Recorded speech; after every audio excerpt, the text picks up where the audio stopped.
నమస్తే అండి. నేను మీ డాక్టర్ నవీన్ మేడి, consultant nephrologist. Currently at Virinchi hospitals, Hyderabad. మనం లాస్ట్ 2 సెషన్స్లో హీమోడయాలసిస్ అంటే ఏంటి, పెరిటోనియల్ డయాలసిస్ అంటే ఏంటి, ఎవరికి ఎప్పుడు చేయాలి అనేది చూసాము. మనకి చాలామంది కొంతమంది అడిగారు, సిఆర్ఆర్టీ అంటే ఏంటి, అది ఎప్పుడు చేయాలి, ఎలా చేయాలి. సో దాని గురించి చిన్న బ్రీఫ్గా మాట్లాడుకుందామండి. సో కిడ్నీ డ్యామేజ్ అనేది depending on its acuteness, otherwise called as acute kidney injury, లేదంటే క్రానిక్ కిడ్నీ డిసీజ్ అంటాము. సో ఏదైతే ఎస్పెషల్లీ ఐసీయూ పేషెంట్స్లో అక్యూట్గా కిడ్నీ ఇంజరీ సంభవించినప్పుడు బీపీ మెయింటైన్ అవ్వట్లేదు బాడీలో, లేదంటే ఎస్పెషల్లీ బ్రెయిన్లో స్ట్రోక్ కానివ్వండి, లేదంటే బ్లడ్లో క్లాట్ అయినప్పుడు, బ్రెయిన్ పారామీటర్స్ సరిగా నడవలేనప్పుడు, బీపీ మెయింటైన్ చేయలేనప్పుడు, హార్ట్ కండిషన్స్ బాగాలేనప్పుడు, హార్ట్ వీక్గా ఉన్నప్పుడు, లేదంటే బ్లడ్లో ఇన్ఫెక్షన్ ఉండి పంపింగ్ కెపాసిటీ తగ్గిపోయినప్పుడు ఒక రకమైన స్లో డయాలసిస్ చేయాల్సి వస్తుంది. ఏదైతే రొటీన్ హీమోడయాలసిస్లో చేయలేము. సో దాన్ని మనము సిఆర్ఆర్టీ అంటాం. ఆర్ఆర్టీ అంటే nothing but renal replacement therapy. అది కంటిన్యూగా చేస్తాం ఓవర్ 24 hours, 48 hours, 72 hours. ఎందుకంటే ఇది క్రిటికల్లీ ఇల్ పేషెంట్స్లో ఐసీయూస్లో చేయడం జరుగుతుంది. మనం మాట్లాడుకున్నట్టు క్రిటికల్లీ ఇల్ పేషెంట్స్ అంటాము వీళ్ళందరిలో నార్మల్ హీమోడయాలసిస్ వీళ్ళు తట్టుకోలేరు. సో వీళ్ళలో వాళ్ళ బాడీకి అనుగుణంగా, వాళ్ళ బాడీలో బీపీకి అనుగుణంగా, వాళ్ళ బాడీలో పల్స్ రేట్కి అనుగుణంగా, వాళ్ళ బ్రెయిన్కి అనుగుణంగా, వాళ్ళ హార్ట్ కండిషన్స్కి అనుగుణంగా మనము ఒక రకమైన సిఆర్ఆర్టీ మెషిన్ అని ఉంటుంది. దాంట్లో మనం పారామీటర్స్ని సెట్ చేస్తాము. బ్లడ్ పిహెచ్ ఎంత ఉంది, మనము బయట మెషిన్లో పిహెచ్ ఎలా అడ్జస్ట్ చేయాలి, బాడీ టెంపరేచర్ ఎలా ఉంది, టెంపరేచర్ ఎలా మెయింటైన్ చేయాలి బ్లడ్ది, తర్వాత హీమోడైనమిక్స్ ఎలా ఉన్నాయి, బీపీ, పల్స్ రేట్, ఆక్సిజనేషన్ ఎలా నడుస్తుంది. అవసరమైతే ఇంకా ఎక్మో అనే మెషిన్ కూడా అటాచ్ చేసినప్పుడు ఈ సిఆర్ఆర్టీ మెషిన్ అనేది కామన్గా వాడుతూ ఉంటాం.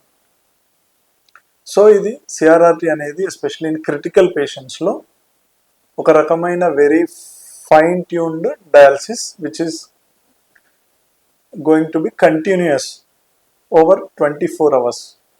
సో బేసిక్లీ 24 hours అనేది ఇనిషియేట్ చేయడం జరుగుతుంది ఒక ఫిల్టర్ ద్వారా. పేషెంట్ ఇంప్రూవ్మెంట్ని బట్టి మనం పారామీటర్స్ని మార్చుకుంటూ అవసరమైతే నెక్స్ట్ 48 hours ఎక్స్టెండ్ చేయాలా, లేదంటే డిపెండింగ్ ఆన్ పేషెంట్ ఇంప్రూవ్మెంట్ని టర్మినేట్ చేయాలనేది మనం డిసైడ్ చేస్తాం. సో సిఆర్ఆర్టీ మిషన్ అనేది అన్ని రకమైన హాస్పిటల్స్లో ఉండకపోవచ్చు. ఇది క్రిటికల్ ఇల్ పేషెంట్స్ని మెయింటైన్ చేసే పెద్ద హాస్పిటల్స్లో, ఐసీయూస్ని మేనేజ్ చేసే హాస్పిటల్స్లో ఉంటుంది.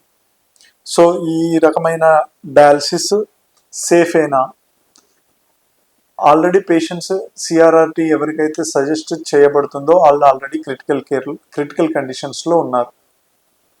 సో ఈ మెషిన్ అనేది ఒక రిప్లేస్మెంట్ కిడ్నీకి, దాన్ని మనము పేషెంట్కి అనుగుణంగా మార్చి చేయడం జరుగుతుంది. So it is definitely safe procedure, but at the same time మిగతా పారామీటర్స్ కూడా సపోర్ట్ చేస్తున్నాయా లేదా అనేది మనం చూసుకోవాలి. సిఆర్ఆర్టీ వల్ల సైడ్ ఎఫెక్ట్స్ ఏముంటాయి? So every procedure has its own side effects. దీనివల్ల ఏంటంటే మనకి క్యాన్యులేషన్ చేసినప్పుడు ఏవైనా మేజర్ వెయిన్స్ బ్లాక్ అవ్వడం కానివ్వండి, లేదంటే ఇన్ఫెక్షన్స్ అవ్వడం కానివ్వండి, లేదంటే ఎయిర్ ఎంబోలై కానివ్వండి, లేదంటే blood clotting,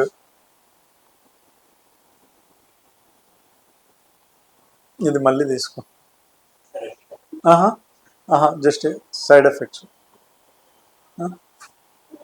so side effects of CRRT అంటే ఏముంటాయి? సో సిఆర్ఆర్టీ వల్ల మనకి రొటీన్ హిమోడయాలసిస్లో ఏవైతే కొన్ని చెప్పామో బ్లడ్ క్లాటింగ్ కానివ్వండి, లేదంటే కొంచెం బ్లడ్ లాస్ కానివ్వండి, ఇన్ఫెక్షన్స్ కానివ్వండి, ఇవి ఉంటాయి. సో ఎస్పెషల్లీ దీంట్లో ఇంకా అదనంగా మనకి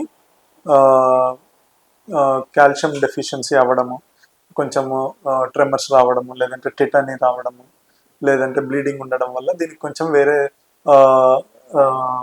ప్రికాషన్స్గా తీసుకొని వాటిని కరెక్ట్ చేస్తూ చేయడం జరుగుతుంది. సో ఇవి మెయిన్గా సిఆర్ఆర్టీ అడ్వాంటేజెస్ ఎవరికి చేయాలి, disadvantages. Coming to the cost, definitely CRRT cost అనేది కొంచెం ఎక్కువగా ఉంటుంది. ఎస్పెషలీ వీటికి చాలా రకమైన మానిటర్స్, టెంపరేచర్ మానిటర్స్ కానీ, లేదంటే పల్స్ మానిటర్, బీపీ మానిటరింగ్ అన్నీ చేస్తూ చేయాలి. కాబట్టి ఇది దీని మెషిన్ కూడా కాస్ట్లీ మెషిన్ ఉంటుంది. దీని మేనేజ్మెంట్ కూడా కొంచెం టెక్నికల్ స్కిల్డ్ పర్సన్స్ కావాలి. సో ఓవరాల్గా ఐసీయూలో ఆపరేట్ చేస్తారు కాబట్టి దీని కాస్ట్ కూడా కొంచెం ఎక్కువగా ఉంటుంది when compared to the hemodialysis or peritoneal dialysis. Thank you.